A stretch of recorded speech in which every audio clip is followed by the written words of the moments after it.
Hello and welcome students, আশা করি তোমরা সকলেই খুব ভালো আছো। জ্ঞানজ্যোতি কোচিং সেন্টার পক্ষ থেকে তোমাদের সবাইকে আরো একবার স্বাগত। তো আমি মীরা ম্যাম, আমি আজকে তোমাদের সেমিস্টার থেকে বাংলা বিষয় থেকে আবার একটি নতুন টপিক নিয়ে চলে এসেছি। আজকে আমি যেটা নিয়ে আলোচনা করব সেটা দেখো আমি বোর্ডেই তুলে ধরে দিয়েছি। তোমাদের বাংলা বিষয় থেকে লয় কাকে বলে আর লয় কয় প্রকার ও কি কি, ঠিক আছে, এটা নিয়ে কিন্তু আজকে আমি আলোচনা করব। ঠিক আছে, প্রত্যেকটা লয় যে রয়েছে সেই লয়ের সংজ্ঞা এবং উদাহরণ সহ আমি আলোচনা করব এবং তোমাদেরকে বুঝিয়ে দেব। আলোচনাটা শুরু করার পূর্বে তোমাদের ছোট্ট করে একটা ইনফরমেশন বলে দিই।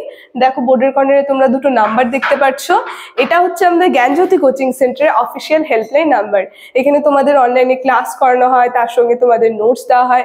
তো তোমরা যারা যারা আমাদের সঙ্গে যুক্ত হতে চাইছো তার উপর দেওয়া নাম্বার দুটির সঙ্গে যোগাযোগ করো। ঠিক আছে, তাহলে আলোচনাটি আমি শুরু করছি। প্রথমেই বললাম আজকে লয় কাকে বলে এবং লয় কয় প্রকার ও কি কি, এই সমস্ত বিষয় নিয়ে কিন্তু আমি আলোচনা করব।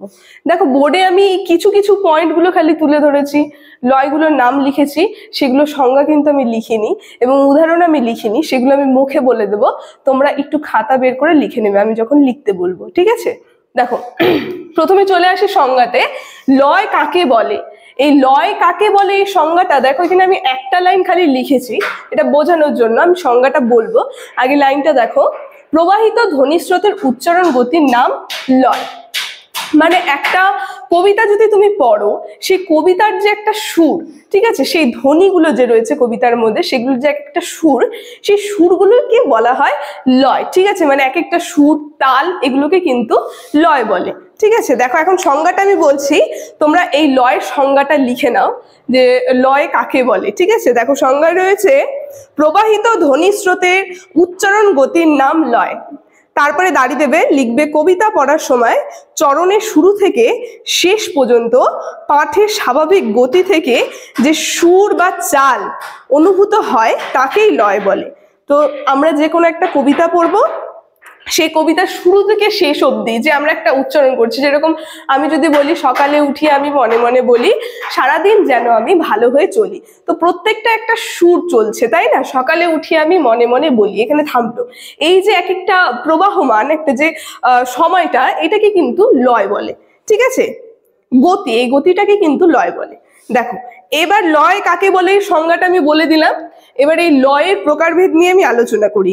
এই লয় কয় প্রকার ও কি কি, দেখো এখানে আমি লিখেছি লয় হচ্ছে তিন প্রকার। ঠিক আছে, প্রথম যে লয়টা সেটা হচ্ছে ধীর লয়, আর দ্বিতীয় লয় রয়েছে দ্রুত লয়, আর তৃতীয় রয়েছে মধ্যম বা বিলম্বিত লয়। ঠিক আছে, লয় তিন প্রকার, ধীর লয়, দ্রুত লয় আর মধ্যম বা বিলম্বিত লয়। দেখো এই এক একটা লয়, এখানে খালি আমি মাত্রাগুলো লিখেছি। ঠিক আছে, মানে মাত্রাগুলোর মধ্যে এর মধ্যে পার্থক্য রয়েছে, কিন্তু এই এক একটা সংজ্ঞা এবং উদাহরণ আমি বলছি, তোমরা একটু খাতায় সেটা লিখে নাও, তার সঙ্গে কিন্তু আমি বুঝিয়ে দেবো।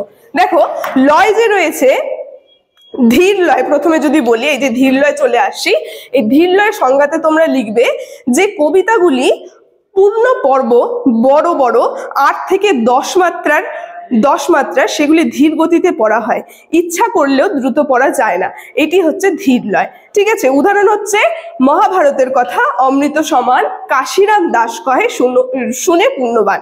ঠিক আছে, তো এটা ছিল এই ধীর লয়ের, মানে 8 থেকে 10টা মাত্রা থাকবে, আমরা চাইলেও সেটা খুব জোরে পড়তে পারবো না। ঠিক আছে, দ্বিতীয় চলে আসছে দ্রুত লয়। দ্রুত লয়ের মধ্যে দেখো আমরা দেখবো 4টা মাত্রা থাকবে দ্রুত লয়ের মধ্যে। ও তোমরা সংজ্ঞাটা একটু লিখে নাও যে কবিতাগুলি পূর্ণ পর্ব ছোট 4 মাত্রার সেগুলি দ্রুত গতিতে পড়া হয়। ঠিক আছে, ইচ্ছা করলে আমরা ওটা ধীর গতিতে পড়তে পারবো না, তো এটা চলে যাবে দ্রুত লয়। উদাহরণ হচ্ছে কে মেরেছে, কে ধরেছে, কে দিয়েছে গাল, তাই তো খুকু রাগ করেছে, ভাত খায়নি কাল। ঠিক আছে, দেখো এরপরে চলে আসি মধ্যম বা বিলম্বিত লয়। এই যে মধ্যম বা বিলম্বিত লয় আছে, এর মধ্যে আমরা মাত্রা দেখবো 5, 6, 7। ঠিক আছে, এই কটি মাত্রা থাকবে, মাত্রারই আমরা পার্থক্য দেখব।